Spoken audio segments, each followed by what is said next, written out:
የጨዋታ ማሟሻ ከወዲህም ከወዲያ ለመንገርም ለመዘከርም ማሟሻ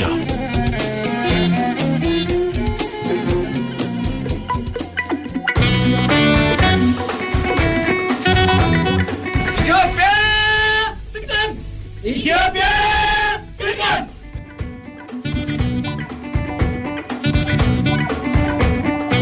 የአራተኛ ክፍለ ጦር ወታደሮች በሻለቃ አጥናፉ አባተ አስተባባሪነት ለኃይሎች፣ ለክፍለ ጦሮች፣ ለብርጌዶች፣ ለተነጣይ ሻለቆችና ለልዩ ልዩ ኪነታዊ ክፍሎች እንዲሁም ለፖሊስ ሰራዊት፣ ለብሔራዊ ጦርና ለክቡር ዘበኛ ተወካዮቻቸውን መርጠው በ4 ሰዓት ውስጥ እንዲልኩ የሚቋቋመው አካል አስተማማኝ እንዲሆን የተወካዮቹ ማዕረግ ከሻለቃ በላይ እንዳይሆን በማሳሰብ ጥሪ ያደረጉ።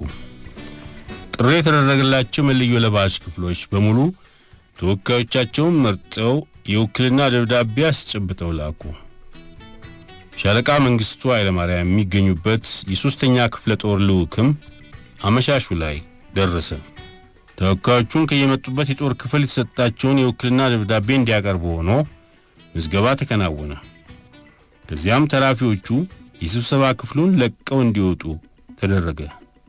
ቀጥሎም አመራር ወደ ማቋቋም ተግባር ተሸጋገረ። እስከዚህ ድረስ የአመራሩን ስፍራ ይዘው የቆዩት ሻለቃ አጥናፉ አባተ ነበሩ።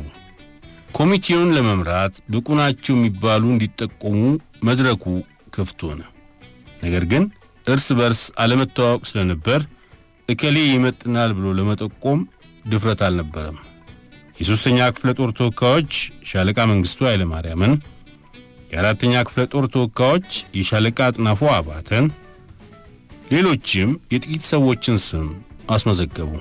ከዚያም ተጠቋሚዎቹ ባጭሩ ራሳቸውን እንዲያስተዋውቁ እድል ተሰጣቸው።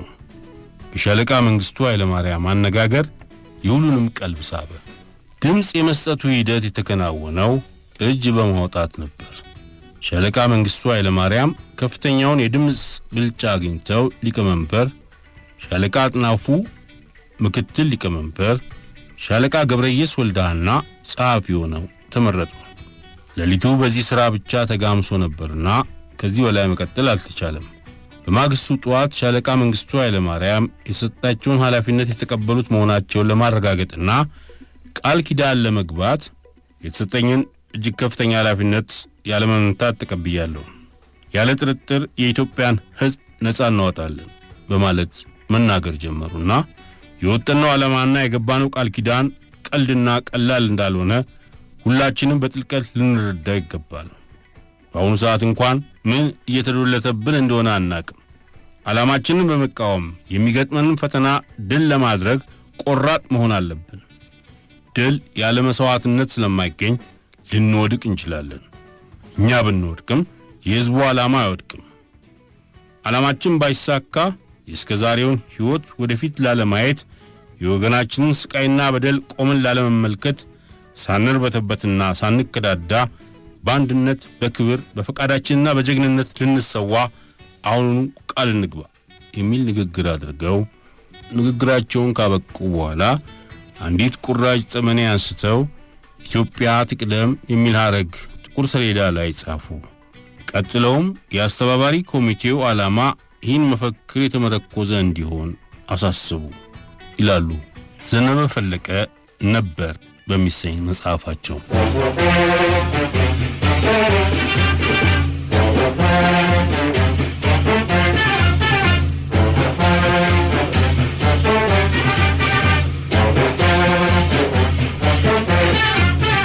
ኢትዮጵያ ትቅደም ትቅደም ኢትዮጵያ ትቅደም አለማናሰው ይትፋለኝ ኢትዮጵያ ትቅደም ትቅደም ኢትዮጵያ ትቅደም አለማናሰው ይትፋለኝ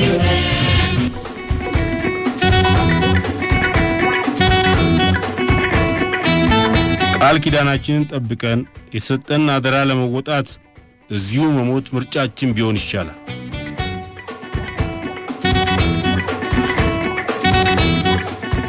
ሻለቃ መንግስቱ ኃይለማርያም የጦር ኃይሎች፣ የፖሊስ ሰራዊት፣ የክብር ዘበኛና የብሔራዊ ጦር አስተባባሪ ኮሚቴ የሚለው ስያሜ ክብር ዘበኛ በጦር ኃይሎች ውስጥ ተጠቃሎ የጦር ኃይሎች፣ የፖሊስ ሰራዊትና የብሔራዊ ጦር አስተባባሪ ኮሚቴ እንዲባል ሐሳብ አቅርበው ይሁንታ አገኙ። ይህም ዙፋኑን የመጠበቅ የተለየ ኃላፊነት የነበረውን ልዩ ወታደራዊ ኃይል ህልውና የማሳጣት አንዱ እርምጃ ሲሆን የንጉሱ የመጨረሻ ዕድል ምን ሊሆን እንደሚችል አመላካች ነበር። ሻለቃ መንግስቱ መለዮ ለባሹን በማስተባበርና የህዝቡ ሰላም እንዳይደፈርስ በመቆጣጠር ላይ ለሚገኙ አናሳ ወታደራዊ ኮሚቴዎች ዕውቅና እንዲሰጥ አስተባባሪ ኮሚቴው በሚያወጣቸው መግለጫዎች ላይ ሀገሩን፣ ንጉሠ ነገሥቱን የሚወደው ህዝብ፣ ለንጉሠ ነገሥቱ ታማኝ የሆነው ሰራዊት የሚሉ ሐረጎች እንዲገቡበት አደረጉ። ጅብ እስከሚነክስ ያነክስ እንዲሉ። የአሁኑ ኮሚቴ የፊቶቹ ሁለት ኮሚቴዎች ያሰሯቸውን የንጉሱን ሹሞች አልፈታቸውም። ይልቁንም ሌሎቹን እያደነ ማሰሩን ቀጠለ። በድርጊቱ ደንብረው የሸፈቱትን ደጃዝማች ፀሐይ እንቆስላሴና ወንድማቸውን ፊታውራሪ ታደሰ እንቆስላሴን በጸጥታ ኃይሎች ታድነው እንዲደመሰሱ ሰኔ 27 ቀን 1966 ትእዛዝ ሰጠ። አደኑም ቀጠለ። ከዚህም በማስከተል ሁሉም ባለስልጣኖች ለግል መጠቀሚያ የወሰዱትን የመንግስት ንብረት እንዲያስረክቡ ሰኔ 29 ቀን 1966 በመገናኛ ብዙሃን አዘዘ። ስለዚህ አነሳሱ የዋዛ እንዳልሆነ ተገነዘቡ። የኃይል እርምጃ ሊወስዱበት ሞከሩ። ለኮሚቴው ሊቀመናብርትና አንዳንድ አባላቱም በስልክና በመልእክተኛ ማስፈራሪያና ዛቻ እንዲደርሳቸው አደረጉ። ዋና ተላላኪያቸው አንድ የፖሊስ ሻለቃ ነበር። ግለሰቡ በፖሊስ ሰራዊት አባላት ተወክሎ የመጣ ሳይሆን በራሱ ፈቃድ ደፍሮ የገባ ነው። የፎቶ ማንሻ ካሜራ ከእጁ አይለየውም። ታሪክ ማኖር ጥሩ ነው እያለ እዚያም ካሜራውን ብልጭ ያደርጋል። አጠቃላይ ሁነቱ ከተፎ የድግስ ቤት አስተናባሪ አይነት ነበር። ምናልባት ገና ሙሉ በሙሉ ንጉሱን ካልከዳው የጸጥታ ጥበቃ ክፍል አባል ሳይሆን አይቀርም። ዘወትር ጧት ከተማውና የጠቅላይ ሚኒስትሩን ጽሕፈት ቤት ዙሪያ የሚዳስሱ መረጃ ነክ ዜናዎችን አመዛኙ አስፈሪ የሆኑ ከገለጸ በኋላ በኮሚቴው ውስጥ የተሟሟቀ ክርክር ተነስቶ አንዱ የሌላውን እንቅስቃሴ ከማጤን በሚዘናጋበት ጊዜ ከስብሰባ አዳራሹ ሹልክ ብሎ ይጠፋና ከቀኑ 10 ሰዓት ገደማ እንደገና ብቅ ማለት ልማድ ነበረው። ሌላው የዙፋኑ ዙሪያ ኃይሎች ተላላኪ እንደነበር የምገምተው ለአስተባባሪ ኮሚቴው መረጃ አጠናቃሪነት ይሰራ የነበረ ግለሰብ ነው። እርሱ ዘወትር ጧት ለኮሚቴው ጠቅላላ ስብሰባ የመረጃ ትንታኔ ያቀርብ ነበር። እንደተለመደው ሰኔ 28 ቀን ይመስለኛል የጧቱን የመረጃ ትንታኔ ማቅረብ ጀምሮ ሌተና ጀነራል አሰፋ ደምሴ አስተባባሪ ኮሚቴው ስብሰባ ላይ እንዳለ የሚያፍን ጦር መላካቸውን ተናገረ። ወዲያው የስብሰባው አዳራሽ ተተራመሰ። ብዙዎቹ የኮሚቴው አባላት ወደ በሩ ተከተለተሉ። በበሩ መውጣት ጊዜ የሚፈጅ የመሰላቸውም ወደ መስኮቱ ሮጡ።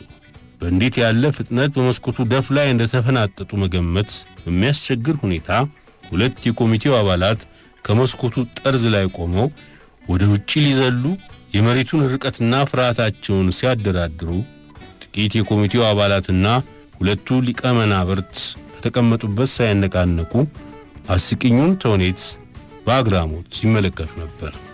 ያፈቀደው አይነት ፈተና ቢመጣ ለኮሚቴው ዓላማ መሳካት በጀግንነት ተሰውተን እናልፋለን በማለት የተገባው ቃል ኪዳን ተዘንግቶ የስብሰባ አዳራሹ መውጫ በር በጠበበበት በዚያ የጭንቅ ደቂቃ ምክትል የአስር አለቃ ጴጥሮስ ገብሬና ተራ ወታደር አለማየሁ ከልካይ በምን ምክንያት እንደሆነ አላቅም ብዙ ሳይቆይ ከኮሚቴው አባልነት ተቀንሷል።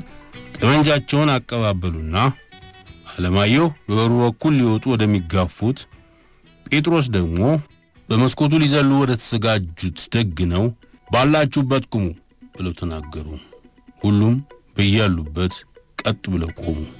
ውረድ ያለዚያ እኔ አወርዳለሁ አለ ጴጥሮስ ገብሬ መስኮቱ ላይ ወደ ቆሙት ጠመንጃውን ደግኖ። ሁለቱ ወታደሮች ያለማቅማማት ከመስኮቱ ደፍ ላይ ወረዱ። ለሁሉም በሚመስል አነጋገር የያዝኩት የሟን ጠመንጃ 8 ጥይት ጎርሷል።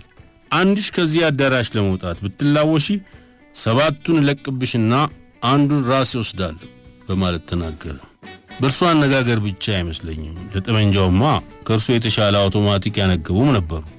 ሆኖም ቆም ብለው መቆየታቸው ምክንያት ተረጋግተው በትክክለኛ ቀልባቸው በመመለሳቸውና በመስከናቸው ጭምር ይመስለኛል ሁሉም ወደ የወንበራቸው ተመልሰው ተቀመጡ። ጴጥሮስና ለማየሁም ወደ ስፍራቸው ተመለሱ። ለሁለቱ የበታች ሹሞች ምስጋና ይግባቸውና ከሊቀ መናብርቱ ቁጥጥር ውጭ ሆኖ የነበረው ትርምስ ተወግዶ በሰከነ ልቦና መነጋገር የሚያስችል አየር ሰፈነ። ከዚያም ሻለቃ መንግስቱ ጎበዝ፣ ካሁን በኋላ እዚህ ተቀመጥንም ከዚህ ወጥተን ወደ ነበርንበት ተመለስንም ጠላቶቻችን የደገሱልን ሞትን ነው። ስለዚህ ቃል ኪዳናችንን ጠብቀን የሰጠን አደራ ለመወጣት እዚሁ መሞት ምርጫችን ቢሆን ይሻላል በማለት ተናገሩ።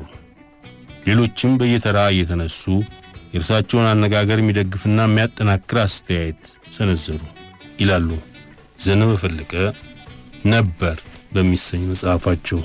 እንበል ሃሌሉያ ታላቅ ምስራት ከብዙ ስር ዘመን ኢትዮጵያ ተፈታች።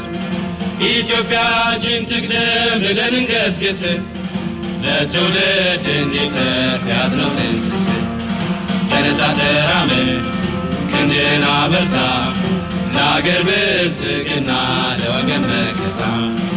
አሁን ኢትዮጵያ ትቅደም፣ አሁን ኢትዮጵያ ትቅደም፣ ኢትዮጵያ ትቅደም።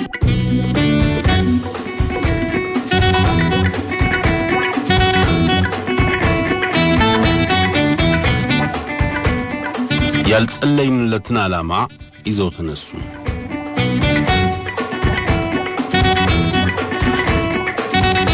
ስለ 1966ቱ አብዮት ብዙ ተጽፏል። ገና ብዙ ይጻፋል። በኢትዮጵያ የኖረውን የፖለቲካ ጨለማ ይገፋል፣ ብርሃን ያጎናጽፋል ተብሎ ተገምቶ የነበረውንም ብርሃን ቀዳዶ ድቅድቅ ጨለማ የፈጠረ ሆነ ይላሉ የነበሩት ሲናገሩ።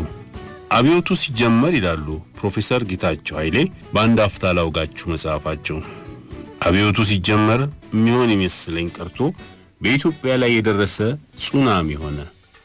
ጹናሚ ሲመጣ ሊያድኑት የሚችሉትን ያህል ይዞ እግሬ አውጪኝ መሮጥ እንጂ እኔን ያልፈኛል ማለት ወይም በሰፌድ ለመመከት መሞከር የጹናሚን ጠባይና ኃይል አለማወቅ ነው። የንጉሠ ነገሥቱ አገዛዝ ብዙ መሻሻል እንደሚያስፈልገው ማንም አይክድም። ግን ጹናሚ መሬት ጭነቷ ከብዷት እንደሆነ ጭነቷን ይቀንስላት ይሆናል እንጂ የንጉሠ ነገሥቱን አገዛዝ ማሻሻያ አይሆንም። ጹናሚ የሚሻሻለውን ከማይሻሻለው ስለማይለይ ሁሉንም ደፈቀው። ወታደሮቹና ተማሪዎቹ የሌለው ባለው ላይ እንዲዘምትበት አስተካክለው ሰጡት። መኪና ያለው እኔ መኪና ሳይኖረኝ አንተ እንዴት መኪና ይኖርሃል ተባለ። ቤት ያለው እኔ ቤት ሳይኖረኝ አንተ ለምን ቤት ይኖርሃል ተባለ። ርስት ያለው እኔ ርስት ሳይኖረኝ አንተ ለምን ርስት ይኖርሃል ተባለ። የዩኒቨርሲቲ ዲግሪ ያለው እኔ ዲግሪ ሳይኖረኝ አንተ ለምን ዲግሪ ይኖርሃል ተባለ። ቋንቋው ያስተዳደር ቋንቋ ያልሆነው የሆነውን ለምን እንዲሆናል አለ። ዓላማው የሌለውም እንዲኖረው መሆን ሲገባ ያለውም ልክ እንደሌለው አይኖረው ወደ ማለት ተለወጠ። ድሃው ያገኝ ማለት ቀርቶ ያልደህየው ይደህይ ሆነ። የግል ቂም ያለውም አብዮቱን ተጠግቶ ቂሙን ተወጣ። አብዮቱን አራማጆች ድጋፍ ያገኙ መስሏቸው የሁሉንም ፍላጎት አጋጋሉት። ሊያቀዘቅዙት ግን እንደማይችሉ አልታያቸውም። የሥራ ጓደኛችን አቶ ሀብተ ማርያም ማርቆስ ይላሉ ፕሮፌሰር ጌታቸው ኃይሌ፣ የሥራ ጓደኛችን አቶ ሀብተ ማርያም ማርቆስ ወታደሮቹ መንግስት ከመገልበጣቸው ከአንድ ወይም 2 ዓመት በፊት የዩኒቨርሲቲ መግቢያ ፈተና ለመስጠት ሐረር ሄዶ ነበር። ማታ ማታ ከወታደር መኮንኖች ክለብ ሲያመሽ የሰማውን ሲነግረን የነበረን ጸሎት ለኢትዮጵያ ቅኑን ያሳያቸው የሚል እንጂ የነሱ ደሞዝ ከኛ ደሞዝ በማነሱ እንደዚያ እየተቆጩ በወሬ ይቀራሉ ያለ አልነበረም። ያልጸለይንለትን ዓላማ ይዘው ተነሱ።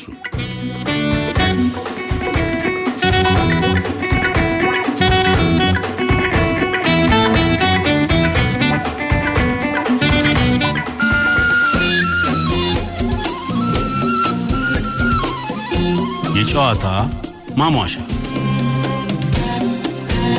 ማሟሻ ከወዲህም ከወዲያ ለመንገርም ለመዘከርም ማሟሻ